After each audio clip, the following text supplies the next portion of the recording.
Friends, இன்னைக்கு நம்ம செய்ய போகிறது கேரட் அல்வா. குழந்தைங்கள்லேருந்து பெரியவங்களுக்கு எல்லாருக்கும் பிடிக்கும். நான் தான் நிதின், இவன் நேகன். சரி, நம்ம ஆரம்பிக்கலாம்.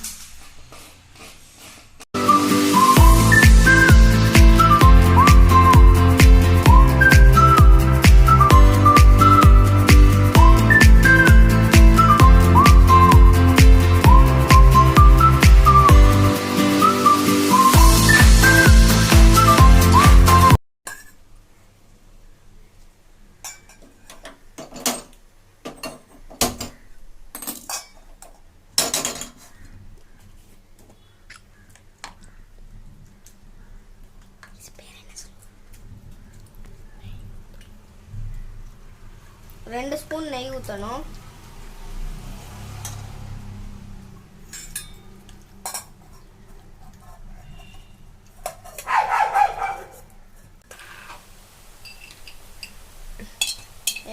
நெய் சூடானோடனே முந்திரி கொஞ்சம் போடணும்.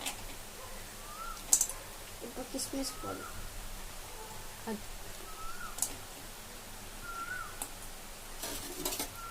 இப்போ இது நல்லா கோல்டன் ப்ரௌன் கலரில் வறுத்துக்கணும்.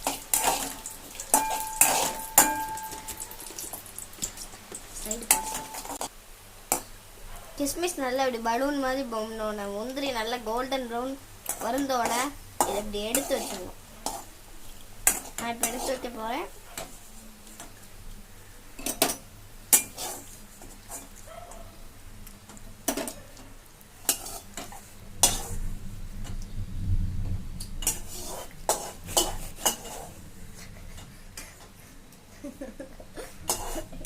இப்போ இதே பாத்திரத்துல கொஞ்சம் நம்ம திருவி வச்சிருந்த கேரட்டை போட்டு வதக்கணும். அதோட இந்த கேரட்டோட பச்சை வாசனை போகிற வரைக்கும் வாங்க வதக்கணும்.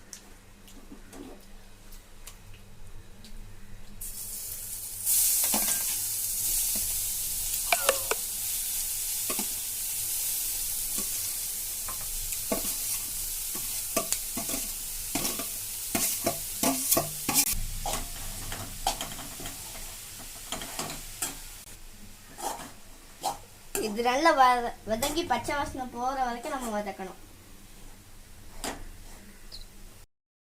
இப்போ கேரட் நல்லா வதங்கிருச்சு. இந்த டைமில் நம்ம பால் ஊற்றணும். இந்த கப்பு 180 ml அளவு, 160 ml. இப்போ நான் இதில் எங்கள் வீட்டில் எனக்கு கொஞ்சம் தான் பால் இருக்குது. நீங்கள் இந்த கப்பில் ஒரு 2.5 கப் ஊற்றுங்க. 2 கப் இவ்வளோ போதும். நீங்கள் 2 கப்பு ஊற்றுங்க, அது கரெக்டாக தான் இருக்கும். நான் கேரட்டா 6லேருந்து 7 கேரட் யூஸ் பண்ணியிருக்கேன்.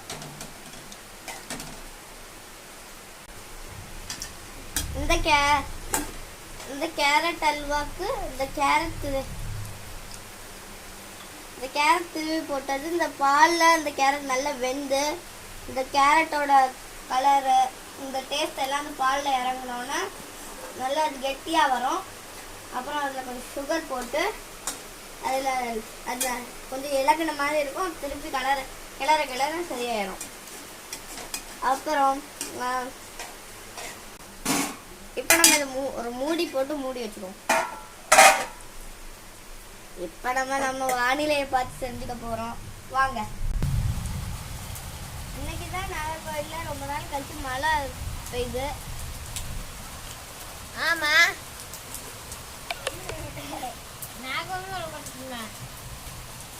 இவனுக்கு தெரியலையா, நானே சொல்கிறேன். இதுதான் என்னோட கார்டன். மிளகா செடி, அதுக்கப்புறம் தக்காளி செடி, அப்புறம் ஒரு சின்ன பப்பாளி செடி. இப்போ இது நல்லா வெந்திருக்கு. இதுக்கு பதம் என்னன்னா இப்படி அமுக்கி பார்த்தா பால் வராமல் இருக்கணும். இந்த டைம் நம்ம சுகர் போடலாம்.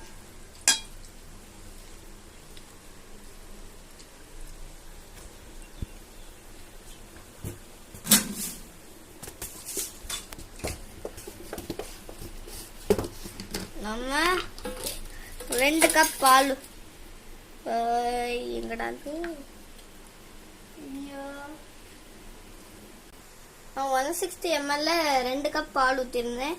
அதுக்கு நான் 1.5 கப் பால் ஊற்றிருந்தேன். அதுனா இப்போ 1 கப் சீனி போட்டுருக்கேன். நீங்கள் சீனி அதிகமாக தேவைப்பட்டுச்சுன்னா நீங்கள் சீனி அதிகமாக போட்டலாம்.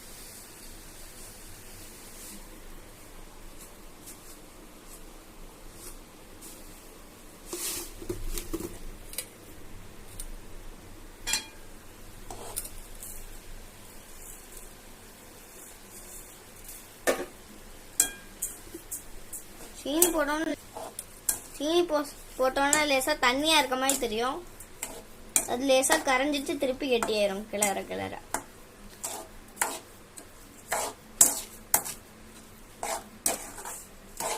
இதை பாருங்க, லேசாக அது உருகி இருக்கு. கொஞ்சம் கிளற கிளற அது கெட்டியாயிரும். இப்போ இந்த ஸ்டேஜில் கண்டென்ஸ் மில்க் போடலாம். கண்டென்ஸ் மில்க் மேட் அது கொஞ்சம் போடலாம். அது டேஸ்ட்டுக்காக தான், ஆப்ஷனல் தான். நான் இன்னைக்கு அது போடல. இப்போ 1/4 டீஸ்பூன் ஏலக்காய் பொடி போடுவோம். இது நல்லா கிளறி விட்டுட்டு, உங்களுக்கு ஏலக்காய் பொடி போடுறதுக்கு பதிலாக நீங்கள் முழு ஏலக்காய் கூட போடலாம். இப்போ நல்ல இது வந்து இப்போ இதில் கொஞ்சம் நெய் ஊற்றி இந்த முந்திரி பருப்பு கிஸ்மிஸ் எல்லாம் போட்டு இறக்கிட வேண்டியதான். இதே ப்ரொசீஜரில் பீட்ரூட் திருவி போட அது பீட்ரூட் அல்வா, அதுவும் டேஸ்டாக இருக்கும். ஒரு வாட்டி ட்ரை பண்ணி பாருங்கள். எங்கள் சேனலில் ஆல்ரெடி கேரட் அல்வா போட்டிருக்கோம். அது எங்கள் அம்மா செஞ்சது. இப்போ நான் செஞ்சிட்ருக்கேன், நான் செய்கிறது. எனக்கும் சமையலில் நல்ல இன்ட்ரெஸ்ட் இருக்குது. நித்தின் நேகன் சேனலை பாருங்கள்.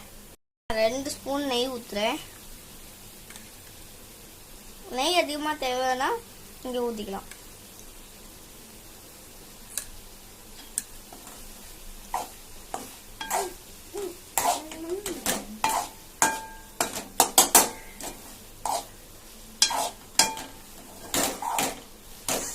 நெய் நல்லா மணக்குது. அஞ்சலி பருப்பு கிஸ்பீஸும் இன்னும் போடல.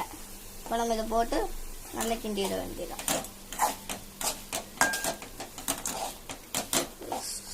இப்போ சுவையான அல்வா ரெடி.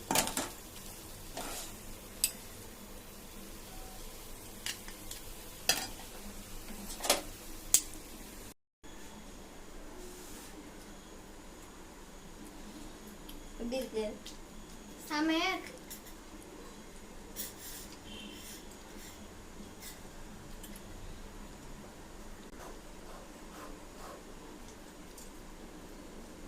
சூப்பரா இருக்கு. நீங்க வீட்ல ஒரு வாட்டி ட்ரை பண்ணி பார்த்துட்டு எப்படி இருக்குன்னு கமெண்ட்ல சொல்லுங்க.